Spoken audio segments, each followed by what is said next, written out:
Hi ಸ್ನೇಹಿತರೆ, ನಮಸ್ಕಾರ. Welcome to my YouTube channel. Aadhaar card ಇರುವವರಿಗೆ ಕೇಂದ್ರ ಸರ್ಕಾರದ ಕಡೆಯಿಂದ ಹೊಸ ರೂಲ್ಸ್. ಎಲ್ಲರೂ ಈ ಕೆಲಸ ಮಾಡೋದು ಕಡ್ಡಾಯ, ಇಲ್ಲ ಅಂದ್ರೆ ನಿಮ್ಮ ಆಧಾರ್ ಕಾರ್ಡ್ ಬಂದ್ ಆಗುತ್ತದೆ.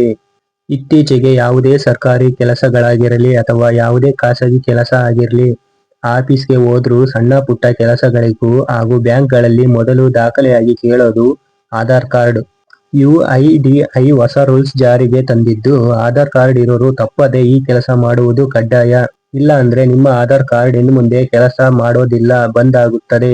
ನಿಮ್ಮ ಆಧಾರ್ ಕಾರ್ಡ್ ಬಂದಾದ್ರೆ ಸರ್ಕಾರದಿಂದ ಬರುವ ಯಾವುದೇ DBT ಮೂಲಕ ಬರುವ ಹಣ ಬರೋದಿಲ್ಲ. ಯಾವುದೇ ಸರ್ಕಾರಿ ಕೆಲಸಗಳು ಆಗಿರಲಿ ಅಥವಾ ಪ್ರೈವೇಟ್ ಕೆಲಸಗಳಾಗಿರಲಿ ಯಾವುದೇ ಆಗೋದಿಲ್ಲ. ಯಾವುದೇ ಬ್ಯಾಂಕ್ಗಳಲ್ಲಿ ಅಕೌಂಟ್ ಕೂಡ ಓಪನ್ ಆಗೋದಿಲ್ಲ. ಒಟ್ನಲ್ಲಿ ಹೇಳೋದಾದ್ರೆ, ನಮ್ಮ ಆಧಾರ್ ಕಾರ್ಡ್ ಬಂದಾದರೆ ಎಲ್ಲ ಕೆಲಸಗಳು ನಿಂತು ಬಿಡುತ್ತವೆ. ಇವಾಗ ಪ್ರತಿಯೊಂದು ಕೆಲಸಕ್ಕೂ ಎಲ್ಲರೂ ಕೇಳೋದು ಆಧಾರ್ ಕಾರ್ಡ್. ಆಧಾರ್ ಕಾರ್ಡ್ ಇರುವವರು ಪ್ರತಿಯೊಬ್ಬರಿಗೂ ಕೂಡ ಈ ಕೆಲಸ ಕಡ್ಡಾಯ ಎಂದು ದೇಶದ unique identification authority of India ಪ್ರಕಟಣೆಯಲ್ಲಿ ತಿಳಿಸಿದ್ದು, ಇಲ್ಲ ಅಂದ್ರೆ ನಿಮ್ಮ ಆಧಾರ್ ಕಾರ್ಡ್ ಬಂದಾಗುತ್ತೆ. ಅದಕ್ಕೆ ಲಾಸ್ಟ್ ಡೇಟ್ ಕೊಟ್ಟಿದ್ದಾರೆ. ಈ ದಿನಾಂಕದ ಒಳಗಾಗಿ ಕಡ್ಡಾಯವಾಗಿ ಪ್ರತಿಯೊಬ್ಬ ಆಧಾರ್ ಕಾರ್ಡ್ ಇರುವವರು ಈ ಕೆಲಸ ಮಾಡೋದು ಕಡ್ಡಾಯ. ಭಾರತೀಯ ವಿಶಿಷ್ಟ ಗುರುತಿನ ಪ್ರಾಧಿಕಾರ ಆಧಾರ್ ಕಾರ್ಡ್ ಬಳಕೆದಾರರಿಗೆ ಪ್ರಮುಖ ಸೂಚನೆಯೊಂದನ್ನು ಕೊಟ್ಟಿದ್ದು, ಉಚಿತವಾಗಿ ಅಪ್ಡೇಟ್ ಮಾಡಿಕೊಳ್ಳಲು ಕೊನೆಯ ಅವಕಾಶ ನೀಡಿದೆ.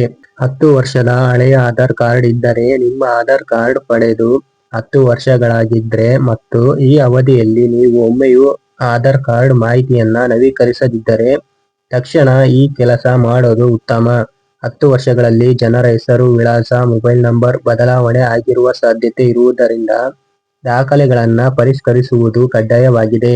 ಜೂನ್ 14ರವರೆಗೆ ಮಾತ್ರ ಉಚಿತ ಸೇವೆ. ಆಧಾರ್ ಕಾರ್ಡ್ ಅಪ್ಡೇಟ್ ಮಾಡಲು ಶುಲ್ಕ ಪಾವತಿಸಬೇಕಾಗುತ್ತದೆ. ಆದರೆ ಸಾರ್ವಜನಿಕರ ಹಿತದೃಷ್ಟಿಯಿಂದ UIDAI ಜೂನ್ 14, 2026ರವರೆಗೆ ಫ್ರೀ ಅಪ್ಡೇಟ್ ಮಾಡಲು ಅವಕಾಶ ನೀಡಿದೆ. ಈ ಅವಧಿ ನಂತರ ಅಪ್ಡೇಟ್ ಮಾಡುವವರು ನಿಗದಿತ ಶುಲ್ಕವನ್ನು ಪಾವತಿಸಬೇಕಾಗುತ್ತದೆ. ಅಪ್ಡೇಟ್ ಮಾಡಿಲ್ಲ ಅಂದ್ರೆ ಏನಾಗುತ್ತದೆ? ಸರ್ಕಾರದ ವಿವಿಧ ಜನಕಲ್ಯಾಣ ಯೋಜನೆಗಳ ಪ್ರಯೋಜನ ಪಡೆಯಲು ಅಡಚಣೆ ಆಗಬಹುದು. ಬ್ಯಾಂಕ್ KYC ಪ್ರಕ್ರಿಯೆಯಲ್ಲಿ ಸಮಸ್ಯೆ ಎದುರಾಗಬಹುದು. ನಿಮ್ಮ ಗುರುತಿನ ಪುರಾವೆಯಾಗಿ ಆಧಾರ್ ಮಾನ್ಯತೆ ಪಡೆಯಲು ತೊಂದರೆ ಆಗಬಹುದು. ಮನೆಯಲ್ಲಿ ಕುಳಿತು ಅಪ್ಡೇಟ್ ಮಾಡುವುದು ಹೇಗೆ?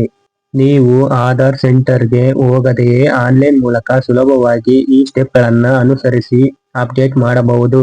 ಮೊದಲಿಗೆ UIDAIನ ಅಧಿಕೃತ ವೆಬ್ಸೈಟ್ ಅಥವಾ ಆಧಾರ್ ಆಪ್ಗೆ ಹೋಗಿ ನಿಮ್ಮ ಆಧಾರ್ ಸಂಖ್ಯೆ ಮತ್ತು ಮೊಬೈಲ್ಗೆ ಬರುವ OTP ಬಳಸಿ ಲಾಗಿನ್ ಆಗಿ. ಅಲ್ಲಿ ಕಾಣಿಸುವ ಡಾಕ್ಯುಮೆಂಟ್ ಅಪ್ಡೇಟ್ ಎಂಬ ಆಯ್ಕೆಯನ್ನು ಆರಿಸಿ. ನಿಮ್ಮ ಹುಟ್ಟಿದ ದಿನಾಂಕ ಮತ್ತು ವಿಳಾಸ ಸರಿಯಾಗಿದೆಯೇ ಚೆಕ್ ಮಾಡಿ. ಗುರುತಿನ ಪುರಾವೆ ಮತ್ತು ವಿಳಾಸದ ಪುರಾವೆಗಾಗಿ ವೋಟರ್ ID, ಪ್ಯಾನ್ ಕಾರ್ಡ್ ಅಥವಾ ಪಡಿತರ ಚೀಟಿ ಅಂತಹ ದಾಖಲೆಗಳನ್ನ ಸ್ಕ್ಯಾನ್ ಮಾಡಿ ಅಪ್ಡೇಟ್ ಮಾಡಿ. ಕೊನೆಯದಾಗಿ ಸಬ್ಮಿಟ್ ಬಟನ್ ಒತ್ತಿ ಪ್ರಕ್ರಿಯೆ ಪೂರ್ಣಗೊಳಿಸಿ. ನೆನಪಿರಲಿ, ಈ ಉಚಿತ ಸೇವೆಯು ಕೇವಲ ಆನ್ಲೈನ್ ಪೋರ್ಟಲ್ ನಲ್ಲಿ ಮಾತ್ರ ಲಭ್ಯವಿರುತ್ತದೆ. ಆಧಾರ್ ಸೆಂಟರ್ಗಳಲ್ಲಿ ಭೇಟಿ ನೀಡಿದರೆ ಅನ್ವಯವಾಗುವ ಶುಲ್ಕವನ್ನು ಪಾವತಿಸಬೇಕಾಗುತ್ತದೆ. ಇದೇ ತರ ಪ್ರತಿಯೊಂದು ಹೊಸ ಅಪ್ಡೇಟ್ ನ ತಿಳಿಸ್ಕೊಡ್ತಾ ಹೋಗ್ತೀನಿ. ವಿಡಿಯೋ ಇಷ್ಟ ಆದ್ರೆ ಲೈಕ್ ಮಾಡಿ. ಇನ್ನು ನಮ್ಮ ಚಾನಲ್ಗೆ ಯಾರು ಸಬ್ಸ್ಕ್ರೈಬ್ ಮಾಡಿಲ್ವೋ ಬೇಗ ಸಬ್ಸ್ಕ್ರೈಬ್ ಮಾಡ್ಕೊಳ್ಳಿ.